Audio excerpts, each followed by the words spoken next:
नमस्कार, मैं हूं आपके साथ मयंक। आज 30 तारीख है। करबला के ज़ायरीन पर जिस तरह से हमला किया गया, अब उसका बदला शुरू हो चुका है और सऊदी के ऊपर स्ट्राइक शुरू हो गई हैं और सऊदी के कई इलाकों में धमाकों की खबरें हैं, जिसके बाद सऊदी का इंटरनेशनल एयरपोर्ट बंद भी करना पड़ा है।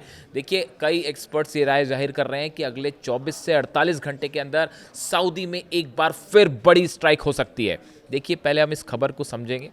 कल जिस तरह से करबला के आसपास हमले किए गए, ख़ास तौर पर अरबईन यात्रा के दौरान जो ज़ायरीन जो इमाम हुसैन साहब की दरगाह पर ज़ियारत के लिए जा रहे थे, और इस दौरान करबला और बगदाद के बीच अरबईन यात्रा के मार्ग पर स्थित एक रेस्ट हाउस था, उस पर अटैक हुआ, जिसके वीडियो सोशल मीडिया में वायरल है।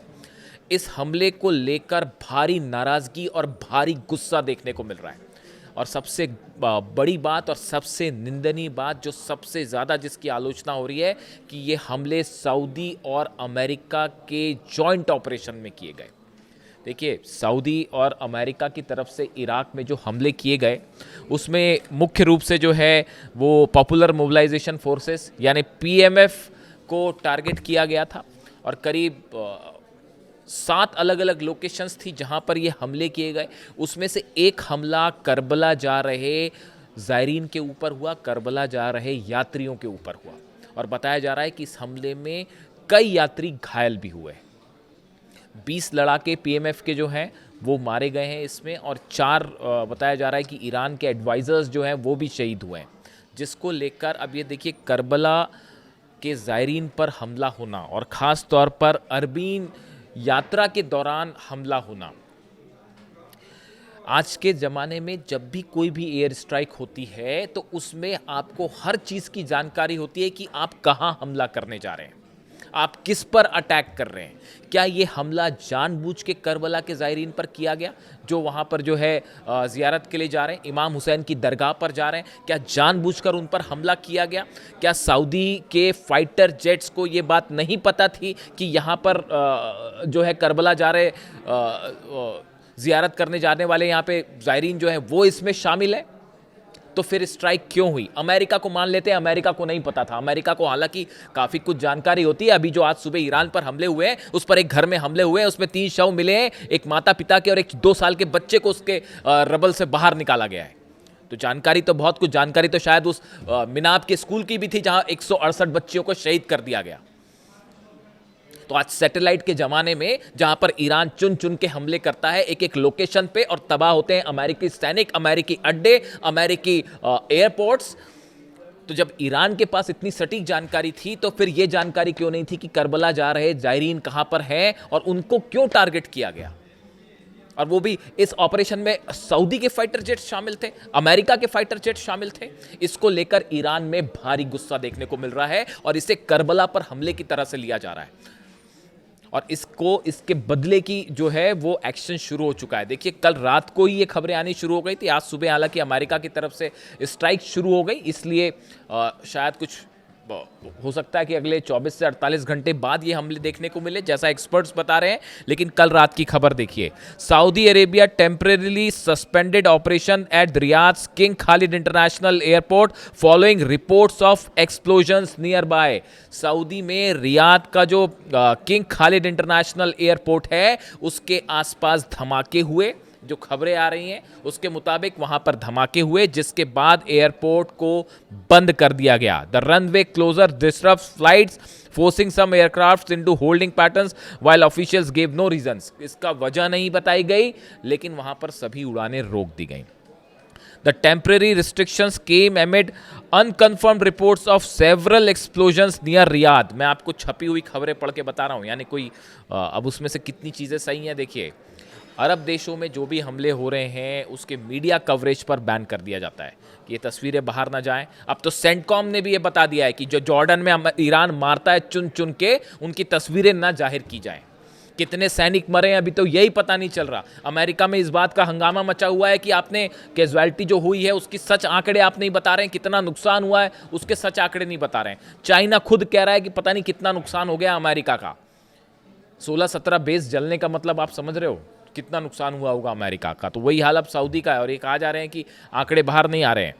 और एयरपोर्ट पर जब आप संचालन रोक देते हैं तो बड़ी साधारण सी बात है, देखिए ड्रोन स्ट्राइक्स, मिसाइल स्ट्राइक्स ये लगातार सऊदी में हो रही हैं। ऑयल रिफाइनरी का क्या हाल है, उसमें आग अब तक नहीं बुझ पाई है।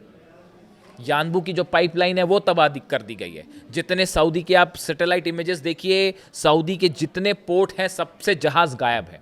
पूरी तरह से सऊदी का ऑयल बिजनेस ठप पड़ा हुआ है। बाबल मंदेब बंद है, हॉर्मूज बंद है। और इसका बड़ा नुकसान यूएई को भी होगा और सऊदी को भी होगा। और इन हालात में बीच में ये जो करबला के ज़ायरीन पर हमला हुआ, इसने आग में घी का काम कर दिया है। अभी तक ये मामला हूती और सऊदी के बीच चल रहा था। देखिए ये हमले की शुरुआत कैसे हुई। ईरान का एक प्लेन जो कि सना इंटरनेशनल एयरपोर्ट पर उतर रहा था, उस पर ये बोल के हमले किए गए कि उस पर हथियार है। ये प्रोवोकेशन था। जो एक्सपर्ट्स बताते हैं ये डोनाल्ड ट्रंप और अमेरिका की सलाह पर सऊदी की तरफ से हमले किए गए थे हूतीस पर। और कोशिश ये थी, इस प्लॉट को शायद सऊदी समझ नहीं पाया, ऐसा कई एक्सपर्ट्स की राय कि सऊदी इस प्लॉट को समझ नहीं पाया और वो जंग में एंटर कर गया। जो एक बार जंग में अंदर आता है साहब, वो बाहर नहीं निकल पाता। 5 साल हो गए यूक्रेन और रूस की जंग को, क्या खत्म हो पा रही है वो जंग? क्या ये ईरान और अमेरिका की जंग रुक पा रही है? ट्रंप को बाहर निकलने का रास्ता नहीं मिल पा रहा। अमेरिका में इस बात की चर्चाएं हो रही हैं। आप सीनेटर्स के बयान देखिए, मैं नहीं कह रहा, सीनेटर्स के बयान देखिए, कांग्रेसमैन के बयान देखिए, वो कह रहे हैं कि डोनाल्ड ट्रंप को इस जंग से इज्जत के साथ बाहर निकलने का मौका नहीं मिल पा रहा। तो ईरान ने वो ठोक रखा है। इस बार भी जो है 20 प्लेन तबाह है, पिछली बार 42 प्लेन तबाह थे।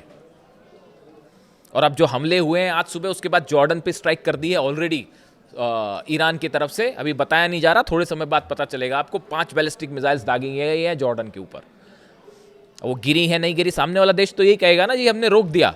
तो अगर मिसाइल रोक दी थी तो जॉर्डन में कैसे मारे गए अमेरिकी सैनिक, कैसे बेसिस जल गए? एक एक इंफॉर्मेशन है। कहां रडार तबाह हुआ है, कहां पर हैंगर तबाह हुआ है, कहां पे रनवे तबाह हुआ है, कहां पे सैनिकों के जो बैरक्स थे वो तबाह हुए हैं, एक एक जानकारी है।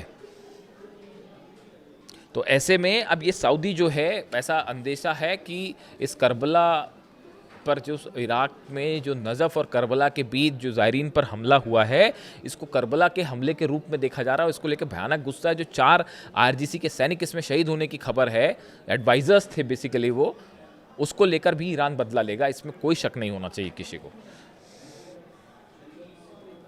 Several videos circulating on social media appears to show a massive grey cloud of smoke rising into the sky reportedly following the explosions। ये रियाद की बात हो रही है। रियाद के आसमान में कई जगह पर जो है वो धुआं देखा गया और इस तरह की खबरें कि धमाके के बाद का धुआं था जो स्ट्राइक्स की गई थी।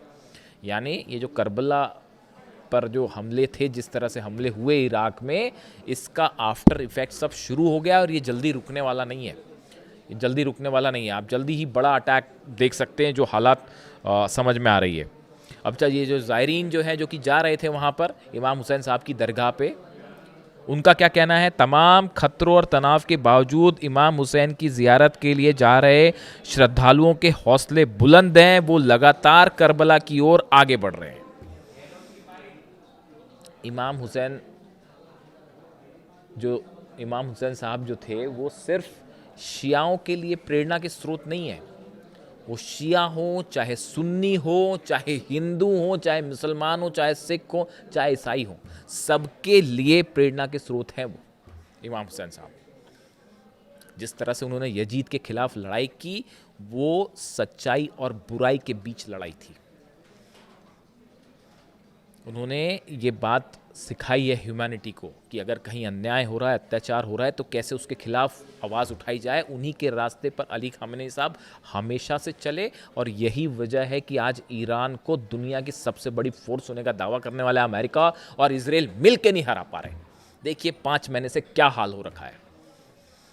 इसकी वजह है इमाम हुसैन के सिद्धांत और अली खामेनी साहब का उनके रास्ते पर आगे बढ़ना। IRGC भी उन्हीं के रास्ते पर आगे बढ़ रही है।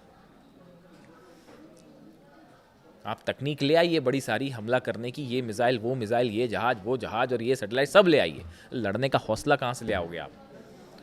तो ये जो हमला हो गया है साहब, ये असल में बड़ी मिस्टेक हो गई है। ये जो करबला के ज़ायरीन पर हमला, इसके बाद जो है ये बड़ा ही एक, और ख़ास तौर पर सऊदी की तरफ से स्ट्राइक का इसमें शामिल होना। अगर अमेरिका की तरफ से हमले हुए होते तो शायद उसका परसेप्शन अलग जाता कि यार अमेरिका तो खैर हमले कर ही रहा है। जब 168 बच्चियों पर हमला हो सकता है, केशम आइलैंड में आज बच्चे बच्चा मरा एक छोटा सा 2 साल का, वो घर पे हमला हो गया।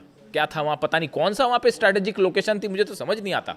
आप फाइटर F-35 जेट को ये समझ में नहीं आ रहा है कि कहाँ हमले करना है, नहीं करना है। गजब हाल है भाई। तो अब ऐसे हालात में जो ये है इसका देखिए, सऊदी ऑलरेडी हूती के निशाने पर है, बाबल मंदेब बंद है, हॉर्मूज बंद है।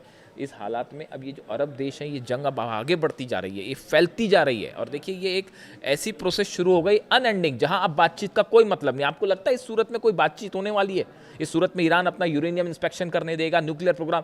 डोनाल्ड ट्रंप की विदेश नीति पूरी तरह से फेल हो चुकी है ईरान के मामले में। तमाम एक्सपर्ट्स की ये राय है, वॉर स्ट्रेटेजी फेल हो चुकी है। अब यहाँ से आगे क्या होगा बताओ, आप क्या किया जाए यहाँ से आगे? आप हमला करेंगे, फिर ये हमला करेंगे, फिर वो हमला करेंगे, फिर ये हमला करेंगे। एयर स्ट्राइक से जंग नहीं जीती जाती, मैं नहीं कह रहा, ब्रेड कूपर कह रहे हैं, सेंटकॉम चीफ कह रहे हैं कि साहब एयर स्ट्राइक बहुत हो गई, अब इससे ज़्यादा एयर स्ट्राइक से क्या हासिल करेंगे हम। ये ब्रेड कूपर ने कहा, जो सोर्सेज बता रहे हैं। सेंटकॉम चीफ जो है वो कह रहे हैं डोनाल्ड ट्रंप को, ग्राउंड ऑपरेशन आप कर नहीं सकते, तो आप फंस गए हैं बेसिकली। तो अब हालात ये है कि अच्छा, एक और गौर करने वाली बात, इस बात पर भी नज़र डालिए आप। डोनाल्ड ट्रंप और नेतन्याहू के मुलाकात के बाद पिछले 12 घंटे में क्या हुआ, देखिए सब हालात पर नज़र रखनी पड़ती है। खबर आप जब बता रहे हो तो एक तो तरीका है, खबर बता दी आपने, हाँ ऐसा हुआ ऐसा हुआ, बट उसके पीछे की असली हकीकत आपको एनालाइज करके भी बतानी होगी। यही शायद जिम्मेदारी का काम है। देखिए, नेतन्याहू और ट्रंप की मुलाकात के बाद Israel's chief of staff Eyal Zamir has said Israel's troops will not withdraw from occupied territory in southern Lebanon until the country's security is assured. Israel के सेना प्रमुख की तरफ से ऐलान कर दिया गया कि लेबनान से हमारी सेना बाहर नहीं आ रही। ये कब हुआ है? ट्रंप और नेतन्याहू की मुलाकात के बाद। इससे एक अंदाजा लगता है कि इनके बीच में क्या बात हुई होगी, क्या प्लान होगा। मतलब लेबनान में इजराइल की सेना रहेगी, ये पहली शर्त थी ईरान की, यहां से बाहर जाइए आप, नहीं तो जंग बंद नहीं होगी। यानी जंग बंद नहीं होने जा रही।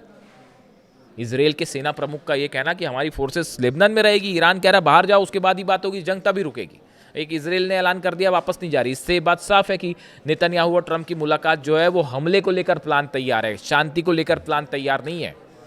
इसके अलावा आप देखिए, इजराइल्स आर्टिलरी स्ट्राइक सीरियास क्विनेत्रा इलाका, क्विनेत्रा जो इलाका है उस पर हमले किए हैं। सीरिया में भी स्ट्राइक हुई इजराइल की तरफ से। कब हुई स्ट्राइक? नेतन्याहू ट्रंप की मुलाकात के बाद। गजा में लगातार हमले जारी हैं, यानी सीरिया पर हमला, लेबनान में हमले और गजा पर हमले, ये बढ़ गए हैं दोनों की मुलाकात के बाद। यानी ये बात साफ है कि एक बिगर स्ट्राइक प्लान तैयार है।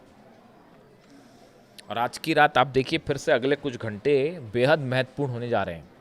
मुझे ऐसा लगता है कि आज की रात बड़ी स्ट्राइक्स होने जा रही हैं और अब हमला ईरान की तरफ से होगा और बड़ा हमला होगा। जॉर्डन पर तो उन्होंने, देखिए ये जो हमले हुए हैं अमेरिका की तरफ से, उसके बाद जॉर्डन पर बैलिस्टिक मिसाइल्स दागी गई हैं, खैबर मिसाइल से हमला किया गया कई बेसिस पर। वहाँ कितना नुकसान है, क्या हुआ, खबर आने में वक्त लगेगा।